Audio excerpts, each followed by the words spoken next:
August 1, 1943. Before dawn. Benghazi, Libya. The desert is still black when the first engines begin to turn. One by one, B-24 Liberators wake in the darkness.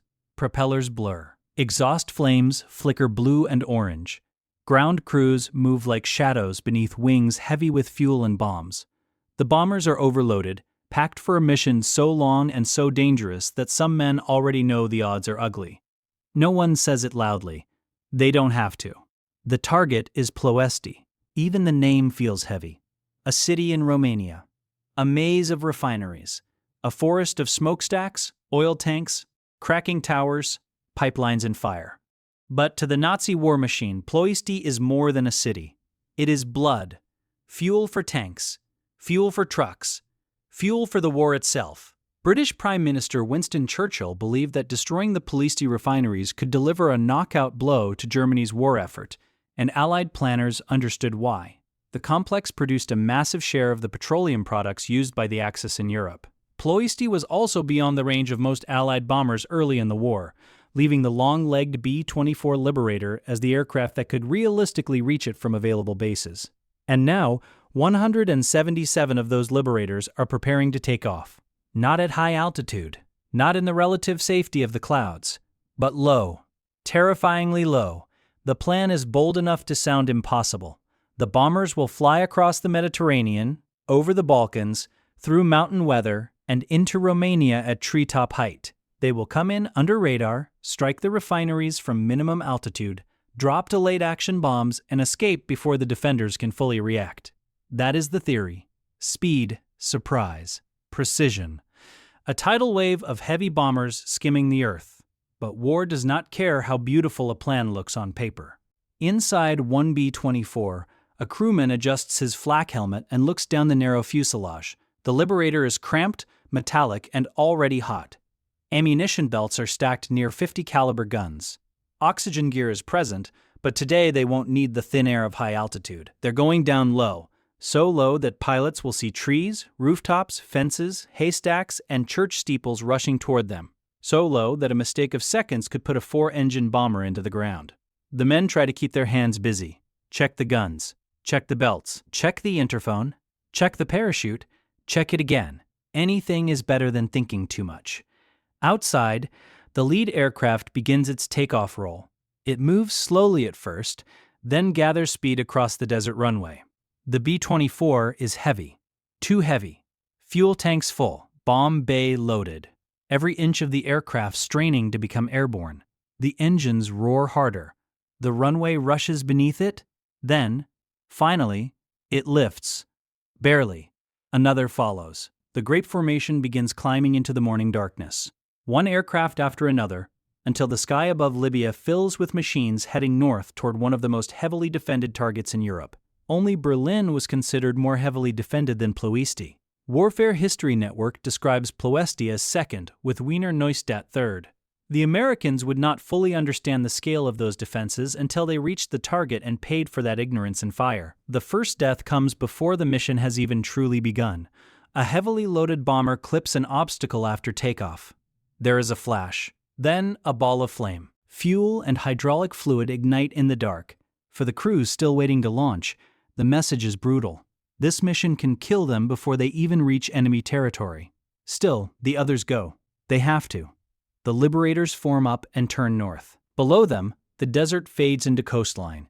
Ahead lies the sea, then mountains, then Romania, then Ploesti. For hours, they fly.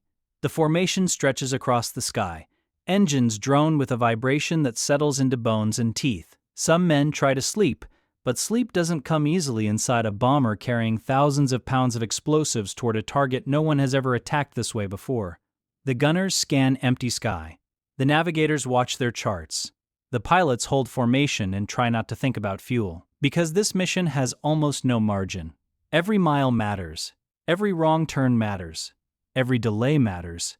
The B-24 can reach Ploesti, but it cannot waste distance casually.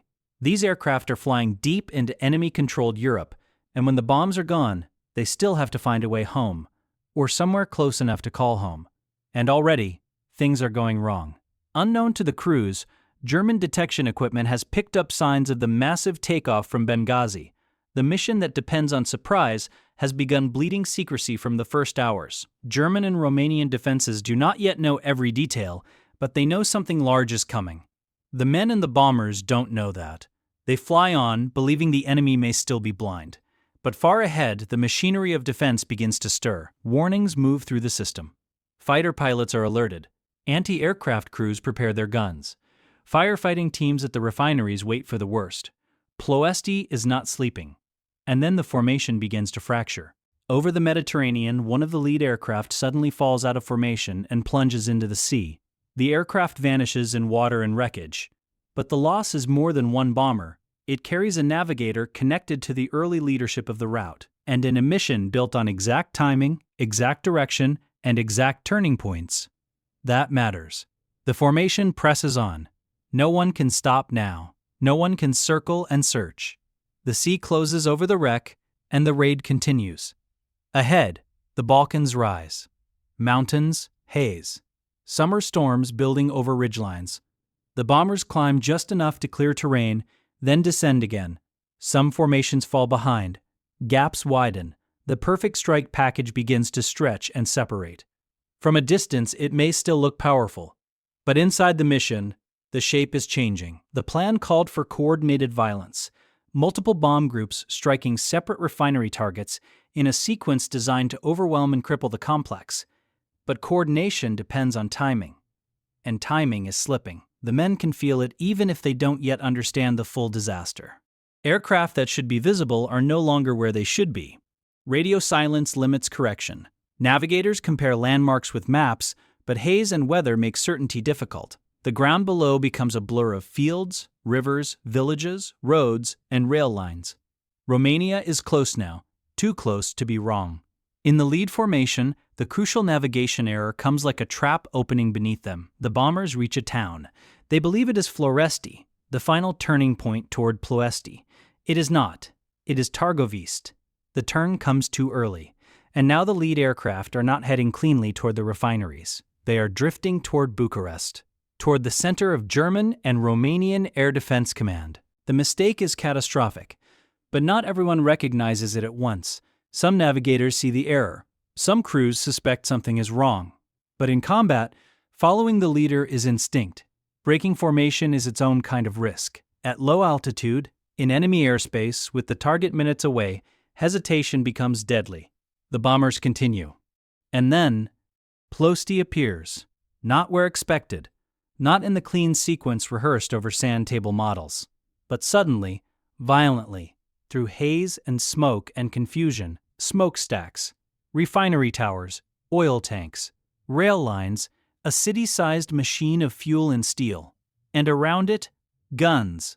The defenses are awake. The Americans have lost surprise. The approach is broken. And the low-level attack that was supposed to strike like a blade is now entering the target from the wrong directions, at the wrong moments, against defenders who are ready. Inside one B-24, a gunner sees the first bursts of flak rise ahead. Not above them. Not distant black puffs at high altitude. This fire is at their level, coming straight at them. Tracer rounds climb from rooftops, fields, towers, rail yards, and hidden positions. Heavy guns, light guns, machine guns. Everything that can shoot is shooting. At low altitude, there is no empty sky beneath you. There is only the ground, and the ground is firing back. The pilot pushes lower, not because it feels safe, because the mission demands it. The bomber drops until smokestacks loom ahead like walls. The aircraft roars over houses, trees, and refinery structures. Men on the ground can see the crewmen in the windows. Crewmen can see faces below. This is not strategic bombing from the clouds. This is a street fight at 200 miles an hour. A B-24 ahead takes a direct hit. Flame blossoms along one wing. For a moment, the aircraft keeps flying, still holding course, still trying to reach its target. Then it sinks lower. Too low. It clips something. Wire. Stack. Tower. Earth. The bomber disappears into fire.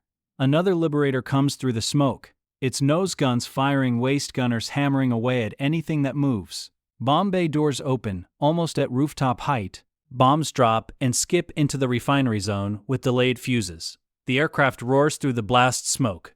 Behind it, fires begin to rise. But the target is not dying quietly. Ploesti answers with everything. The air becomes a tunnel of fire. Oil tanks burn. Bombers burn. Gunners fire through smoke so thick they can barely see. Pilots dodge smokestacks, barrage balloons, and exploding fuel structures. The mission has become something beyond planning, beyond doctrine, beyond training. A massive low-level assault by heavy bombers through one of the deadliest industrial defense belts in Europe. And somewhere inside that chaos, the crews understand the truth. They are not flying over Ploesti. They are flying into it. By the time the first bombers clear the refineries, the raid has already become legend and disaster at once. Some targets are hit, some are missed, some aircraft attack the wrong installations. Some groups are scattered beyond recognition. Some crews, refusing to turn away, drive into fire because the mission says the oil must burn. The sky behind them is black, the ground beneath them is exploding, and the route home is still hundreds of miles away. The men came to destroy Hitler's fuel. But first, they must survive the furnace they have entered. The first bombers come out of the smoke, almost on top of the target. There is no clean approach now. No calm final run, no perfect formation, moving like a single machine. Operation Tidal Wave has become a storm breaking apart in midair. The B-24s were supposed to hit Ploesti in waves, each bomb group assigned to a different refinery. Every formation had a route. Every turn had a purpose. Every crew had rehearsed the mission again and again in the desert until the target layout felt almost familiar. But rehearsals do not include confusion. They do not include smoke hiding landmarks. They do not include dead navigators. They do not include formations separated by weather and distance. And they do not include a wrong turn that sends an entire force toward the wrong city. Now the crews are improvising inside a plan that is collapsing around them. Some bomb groups realize the mistake and try to correct. Others keep following the lead. Some aircraft break off toward their assigned targets. Others search desperately through smoke and fire for anything that looks like the refinery they were ordered to destroy. At low altitude, there is almost no time to decide. A landmark appears. Then it is gone. A smokestack rushes toward the nose. A gun opens from a rooftop. A B-24 ahead pulls up suddenly, forcing the aircraft behind it to react or collide. The raid is no longer one attack. It is many separate battles happening at once. Inside the cockpit of a Liberator, the pilot sees the world rushing toward him at impossible speed. Fields, houses, rail lines, oil tanks, gun flashes, smoke columns. He is flying a 4-engine heavy bomber like a fighter. Except the aircraft was never meant for this. A B-24 can fly far and carry a heavy load, but at treetop height, it becomes a huge, fragile target. One wrong movement and the wingtip can strike the ground. One delayed reaction and the aircraft can slam into a smokestack. One burst of flak and the fuel tanks can turn the bomber into a flying torch. And still, they keep going. The gunners fire downward now. Not at fighters above them, but at men on the ground. Waist guns hammer at anti-aircraft positions. Nose guns rake towers and buildings. Top turrets swing toward muzzle flashes coming from angles no training film could fully prepare them for. The bombers are so low that some crews can see laundry lines, fences, roads, and people running. This is not bombing from the sky. This is fighting through a city. Ahead, one B-24 takes a hit near the wing route. Fuel sprays backward in a shining mist. For a second, the aircraft stays level. Then flame catches. The wing becomes a sheet of fire. The pilot does not pull up. He cannot. His target is ahead, and climbing now might expose him to even more guns or throw him into another aircraft's path. So he holds the bomber down. Through smoke, through tracer fire, through the burning air, the bomb bay doors open, the bombs fall. Only then does the aircraft begin to sag. It clears the target by seconds before dropping out of formation, trailing fire into the fields beyond. Another crew sees it happen. No one speaks. There is nothing to say, because their own target is coming up fast. The low-level plan was built on surprise. That was the bargain. If the bombers could arrive before the defenders fully understood what was happening, they might get in low, hit the refineries, and escape. But that bargain has failed. The Germans and Romanians are ready. Ploesti's defenses are not just heavy. They are layered. Light flak for low aircraft, heavy guns for higher approaches, machine guns, searchlight positions, smoke generators, barrage balloons, camouflaged batteries hidden near the refineries. Even railway cars and specially prepared positions contribute to the firestorm. The Americans had expected danger. But not this. Not a target that seemed to fire from every window, every field, every tower, every strip of ground. The air fills with colored tracers. Red, green, white. They rise so thickly that pilots feel as if they are flying through a tunnel built of bullets. A bomber ahead suddenly pulls up to avoid an obstacle. Another crosses beneath it. For one terrifying instant, the two aircraft nearly collide. The trailing pilot yanks the controls, the bomber shuddering under the force. Men inside are thrown against metal frames and ammunition boxes. The aircraft survives, but the formation breaks wider. Another gap opens. Another piece of the plan falls away. Some crews now attack targets they were never assigned. They see refinery equipment below and release their bombs, because waiting could mean never getting another chance. Others, unable to identify their targets through smoke, hold their bombs longer than intended, flying deeper into the killing zone. A few aircraft circle back. That decision is almost suicidal. To make one pass through Ploesti is hell. To return for another is to fly back into a furnace that now knows exactly where you are. But some crews do it anyway, because they came too far to go home with bombs still aboard. A B-24 roars over a refinery at chimney height. One engine smoking, glass shattered, crew wounded. The bombardier cannot use a bomb sight in any normal way at this altitude. The target flashes beneath them. He releases by instinct, training, and nerve. The delayed bombs drop into the refinery maze. Seconds later, explosions tear through pipes and tanks. Fire blooms upward. For the first time, it looks like the target itself is dying. But oil does not burn quietly. Flames leap hundreds of feet into the sky. Thick black smoke rises and spreads, obscuring the next wave's approach. Burning fuel pours across parts of the refinery. The destruction makes the target harder to see and even more dangerous to fly through. The Americans have created the very smoke screen that now blinds them. Behind them, more B-24s arrive. Some fly straight into the smoke and vanish. Others burst through it, already damaged, already firing, already committed. One Liberator clips a tall structure and cartwheels into the refinery. Another is hit by flak and crashes into the ground in a sheet of flame. Another struggles forward with an engine dead, its propeller windmilling uselessly, its pilot fighting to keep the aircraft level long enough to clear the target area. Inside these aircraft, individual worlds are ending. A waste gunner keeps firing even as smoke fills the compartment. A radio operator tries to raise another plane, but the interphone is dead.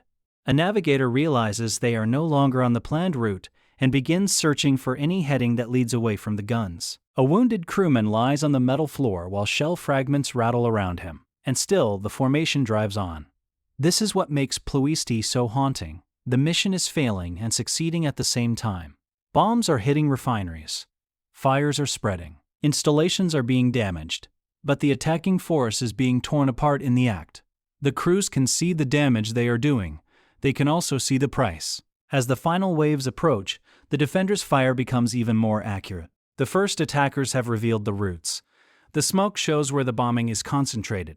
Guns adjust. Fighters begin to appear. The raid that was supposed to be over quickly has stretched into a prolonged low-level slaughter. And then comes the terrible realization.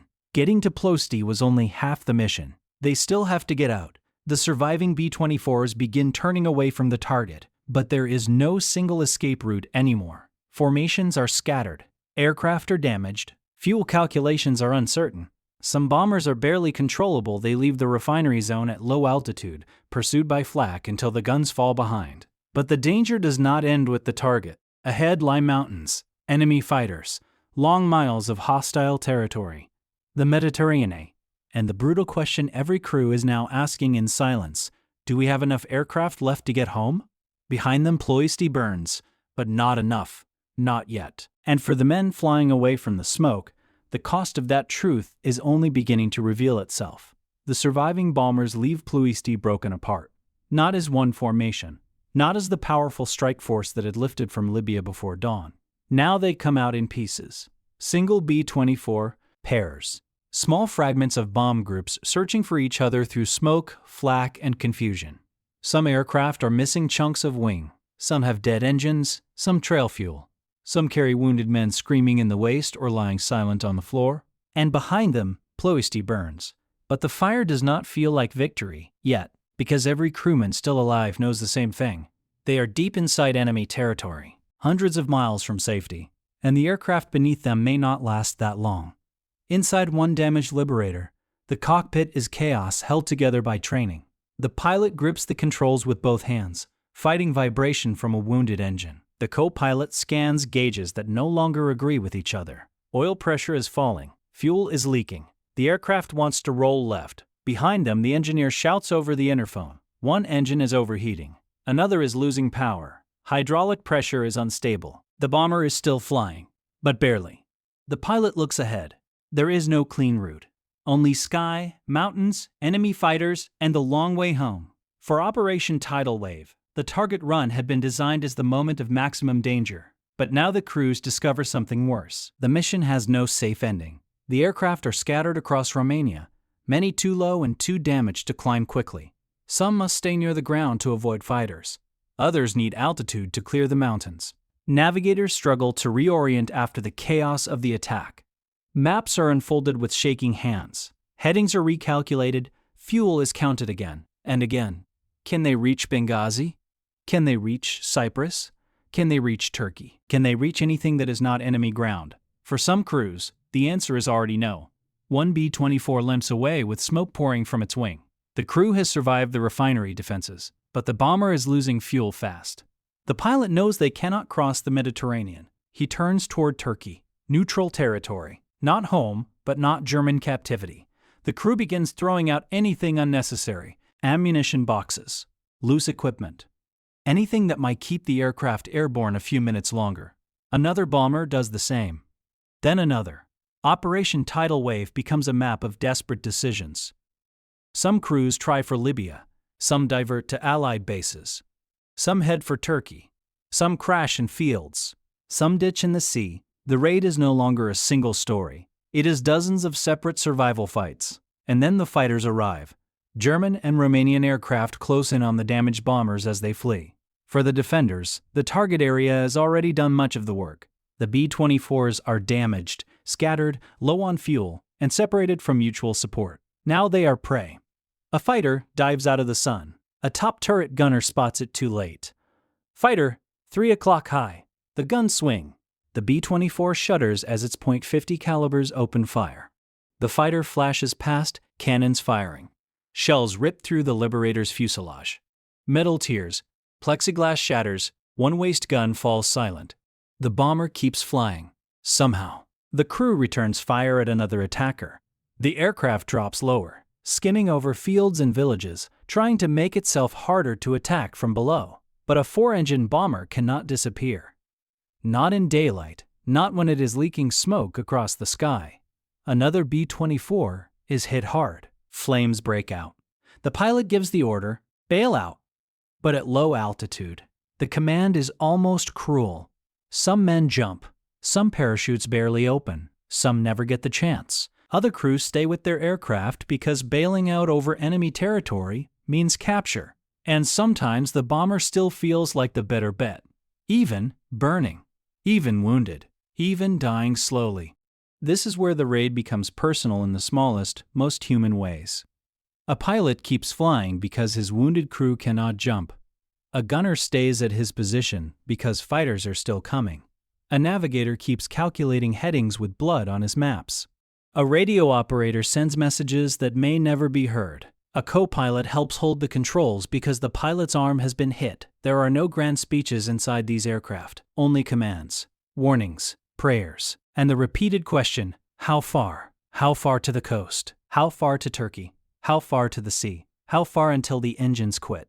Some aircraft make it out of Romania only to discover that escape from the target does not mean escape from death. Mountains rise ahead.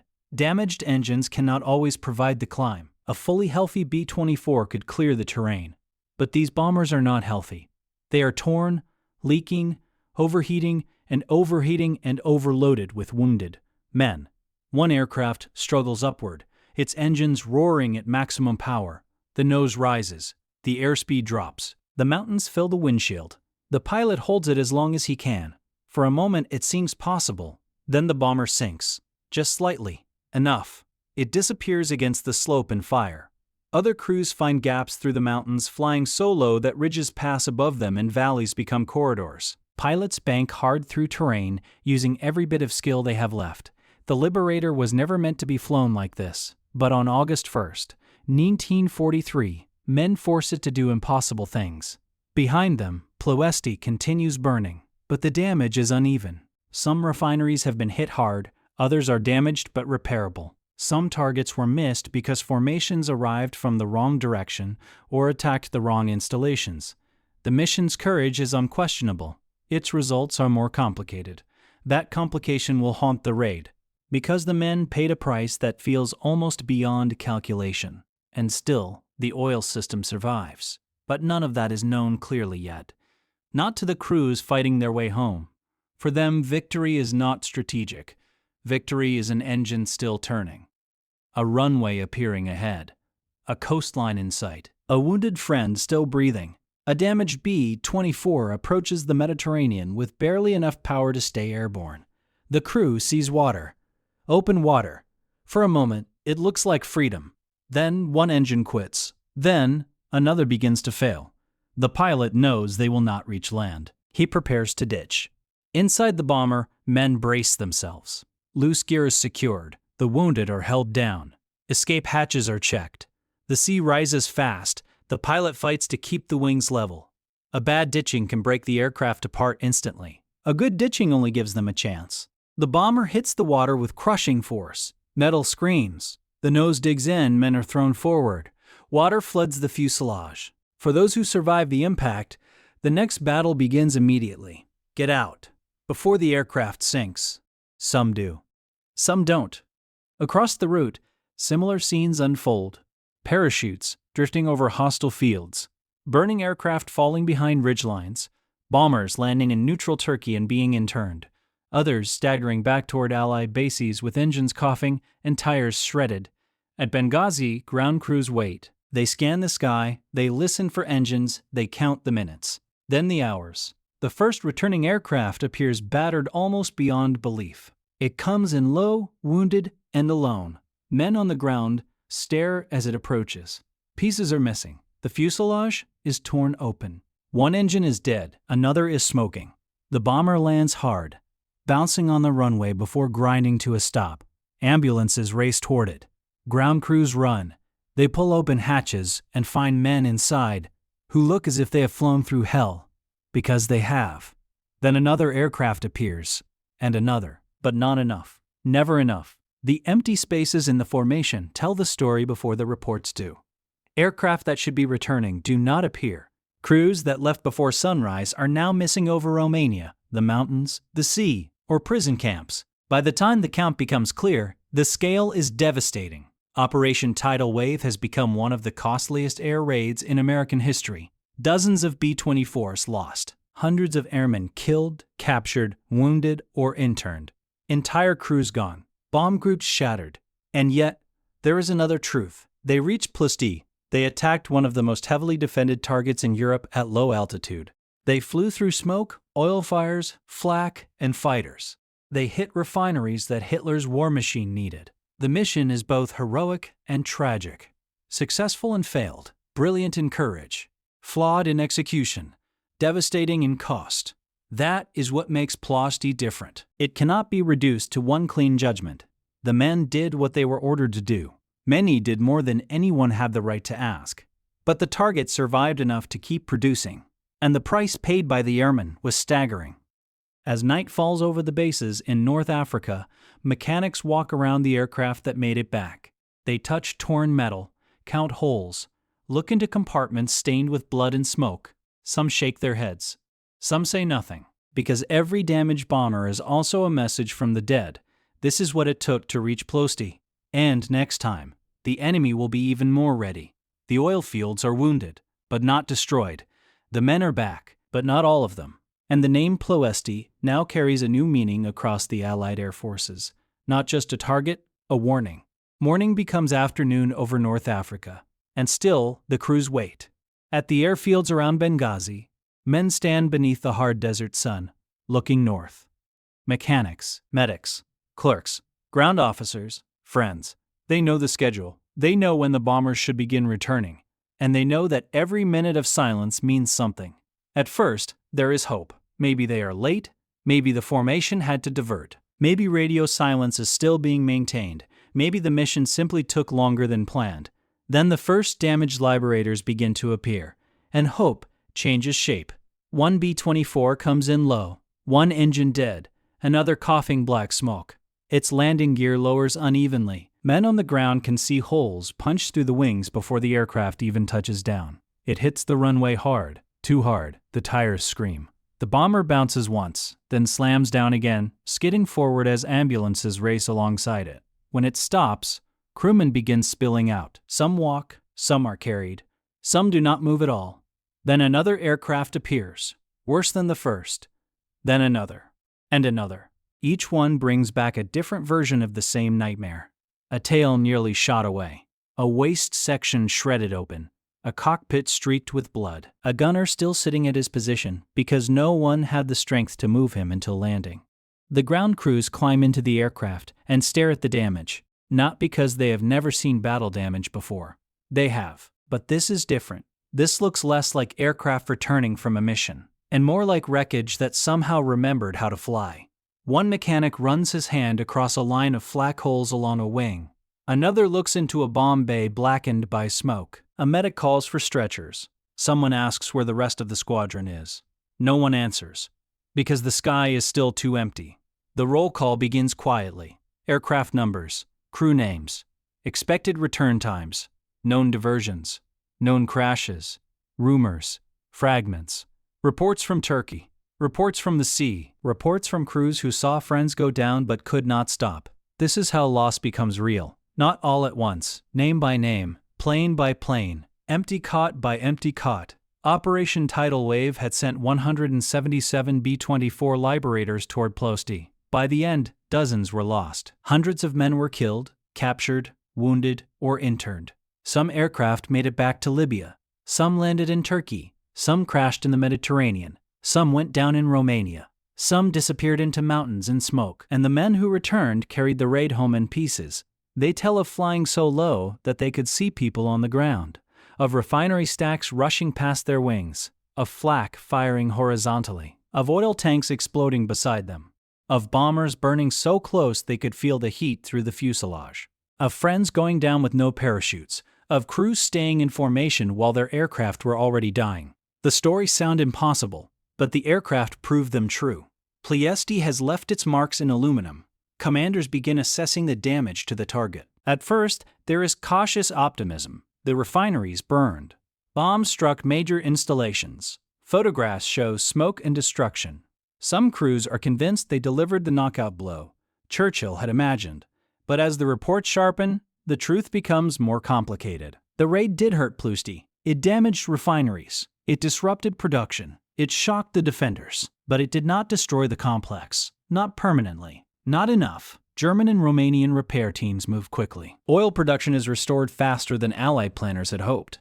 Some facilities had been hit badly, but others survived. Some damage looked catastrophic from the air, but proved repairable on the ground. That is the cruelest part. The men had flown through hell, and the targets still lived. This does not make the mission meaningless. It makes it tragic. Because courage and success are not always the same thing. A crew can perform with impossible bravery and still be trapped inside a flawed plan. A raid can produce destruction and still fail to achieve its strategic promise. A target can burn and still recover. Ploesti becomes one of those missions that historians cannot place neatly into one box. Victory, failure, sacrifice, warning. All of them. For the men who survived, the judgment is less abstract. They remember the sound, the guns firing upward from the ground, the engines screaming at low altitude, the impact of flak against metal, the voices over the interphone going silent. They remember the smell, fuel, smoke, oil, cordite, burning insulation. They remember the sight of Romania flashing below them at terrible speed. And they remember the moment they knew they might not come home. Some of the airmen who flew Tidal Wave are recognized for extraordinary bravery. Medals are awarded, sedations written, names recorded. The raid becomes one of the most decorated air missions in American history. But medals do not fill empty bunks. They do not bring back aircraft that vanished in smoke. They do not explain to a family why a son died over oil fields thousands of miles away. At the bases, men continue counting. Not just aircraft, people, pilots, co-pilots, navigators, bombardiers, radio operators, engineers, gunners. Every B-24 was a flying community. 10 men, sometimes more. A crew trained together, ate together, joked together, feared together. When one aircraft failed to return, it was not one loss. It was a whole table empty, a whole tent quieter, a whole row of names crossed into uncertainty. And still, the war continues. That is perhaps the hardest truth of all. The next day comes. Engines must be repaired. Reports must be filed. New targets must be studied. The wounded must be moved. The dead must be counted. The missing must be listed. And the living must prepare to fly again. Because Ploesti has not ended the air war, it has changed it. Allied commanders now understand that the Romanian oil complex cannot be treated like just another target. It is too important, too defended, too resilient, too costly to attack carelessly. The low-level concept, so bold before the mission, now feels different. It had promised surprise, but surprise had failed. It had promised accuracy, but confusion had scattered the force.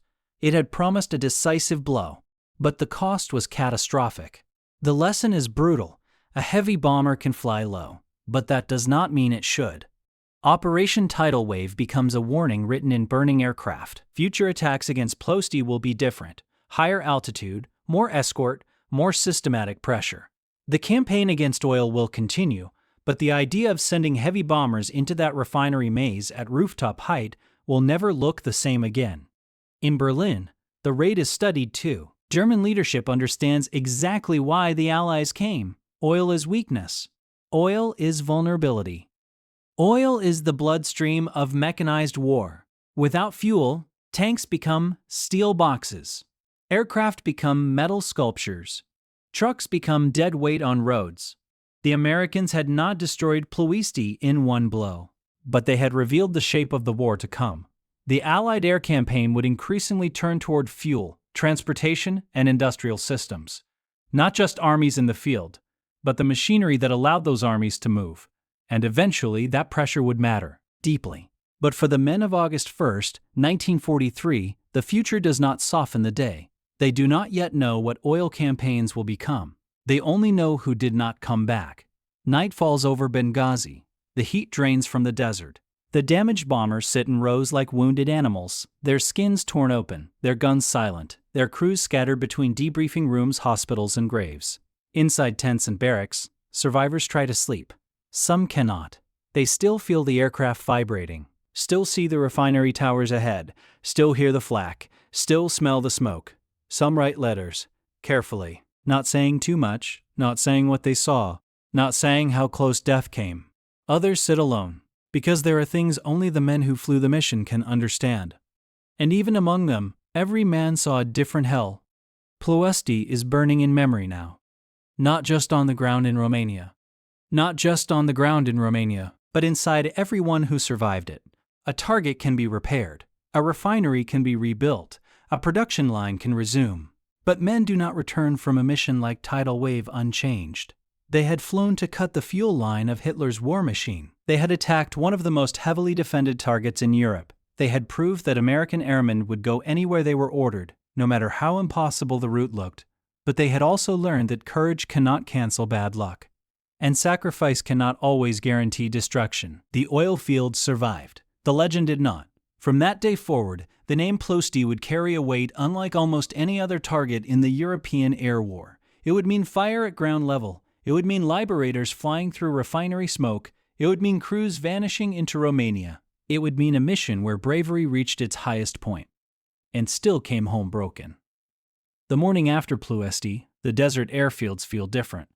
The crews are still there. The airplanes are still there. The war is still there. But something has shifted. Before August 1st, 1943, Operation Tidal Wave had existed as an idea. A bold idea. A daring idea. A mission that seemed in its own brutal logic almost beautiful. Fly low. Avoid radar. Strike the refineries directly. Destroy the fuel. Cripple Hitler's war machine. But after the raid, that idea is no longer theory. It has a body count. Men walk past the damaged liberators in silence. Some aircraft are so badly torn apart, that mechanics wonder how they ever stayed airborne. Wings are patched with temporary plates. Engines are opened. Blood is washed from metal floors. And in the empty spaces where aircraft should be parked, the truth sits heavier than any wreckage. Those planes are not coming back. In operations rooms, officers study reports. Maps are spread across tables again. Photographs are examined under lamps. Damage assessments arrive slowly. Then, with increasing clarity, the refineries have burned. The raid has caused damage. But the destruction is not total. Ploesti is wounded, not dead. That single fact changes the emotional shape of everything. Because if the raid had destroyed the refineries completely, the cost might have been easier to explain. The dead could be folded into a clear victory. The missing could be remembered as the price of a decisive blow. But war rarely gives men that kind of mercy. Instead, Ploesti becomes something more painful. A mission of almost impossible courage, with results that do not fully match the sacrifice. Commanders cannot ignore what the crews achieved. They flew heavy bombers at rooftop height into one of the most dangerous targets in Europe. They pressed attacks through smoke, fire, flak, fighters, navigation errors, and chaos. Many crews continued even after the mission had clearly begun to unravel. The courage is undeniable, but so is the lesson. Heavy bombers are not meant to fight like cavalry charges. They are not meant to weave through smokestacks, dodge refinery towers, and take horizontal fire from every direction. They are not meant to depend on perfect navigation across hundreds of miles, then execute a complex low-level strike after formations have already been scattered. The B-24 Liberator is a remarkable aircraft, long-ranged, powerful, capable, but at Ploesti it was forced into a kind of combat that punished every weakness. At low altitude, the bomber's size becomes a curse. Its speed is not enough. Its guns cannot suppress every threat. Its fuel load becomes a death sentence if hit, and its crew has almost no time to escape when the aircraft goes down. A high-altitude bomber hit by flak might give its crew seconds, or even minutes to bail out.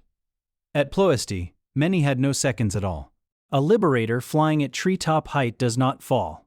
It impacts. That is the difference. And every crew now understands it.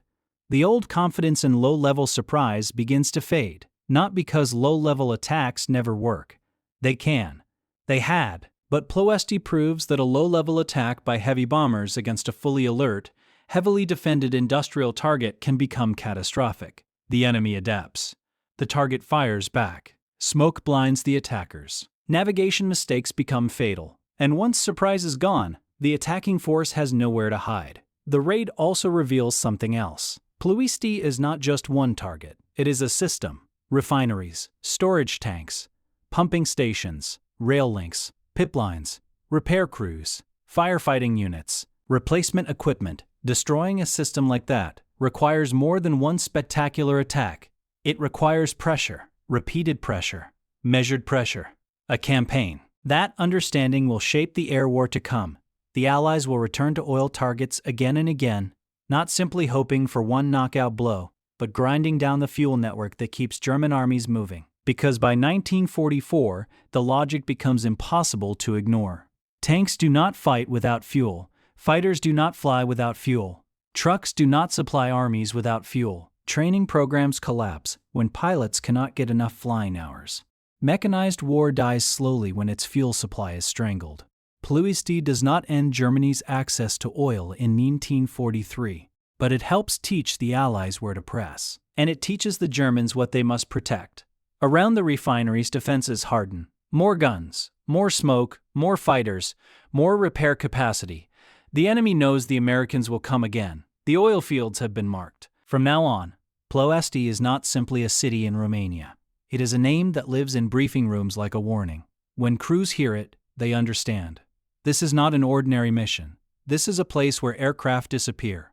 For the survivors of Tidal Wave, the memory does not fade. Some remember the wrong turn, the moment when the shape of the mission began to collapse. Some remember the flames rising higher than the aircraft. Some remember flying through smoke so thick they could not see the bomber ahead.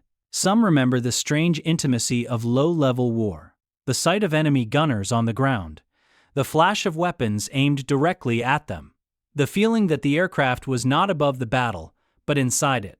And some remember one thing most of all: the silence after, the missing voices on the radio, the empty beds, the men who had eaten breakfast in Libya and never returned. Those memories become part of the raid's legend, but legend can be dangerous too. It can turn suffering into glory too quickly. It can polish away the confusion, the mistakes, the terror, the anger. Ploesti deserves more than that. It was not just heroic, it was costly. It was not just daring, it was flawed. It was not just a strike against oil. It was a lesson written in burning aircraft. And that is why it remains so powerful. Because the men who flew it were not protected by a perfect plan. They were not carried by easy odds. They were ordinary crews placed inside an extraordinary gamble. And when the gamble began to fail, many of them still pressed on. That is the human center of Operation Tidal Wave. Not that every decision was right. Not that the raid achieved everything hoped for, but that once inside the fire, the crews kept flying. They had been told Ploesti was vital. They had been told the oil mattered. They had been told the mission could shorten the war. So they went. Across the sea, across the mountains, into Romania, into the smoke, into the guns. And when they came home, those who could, they brought back more than damaged aircraft. They brought back knowledge, the kind paid for in lives. Future raids would not look the same. Future planning would be harder, more cautious, more systematic. The war against oil would continue until Germany's fuel crisis became one of the decisive weaknesses of the Nazi war machine. But August 1st, 1943, would stand apart. The day American heavy bombers flew low into Ploesti. The day courage met fire. The day a plan meant to drown Hitler's oil supply became a tidal wave of sacrifice. And in the end, that is the contradiction history cannot escape. Ploesti burned. But so did the men who attacked it.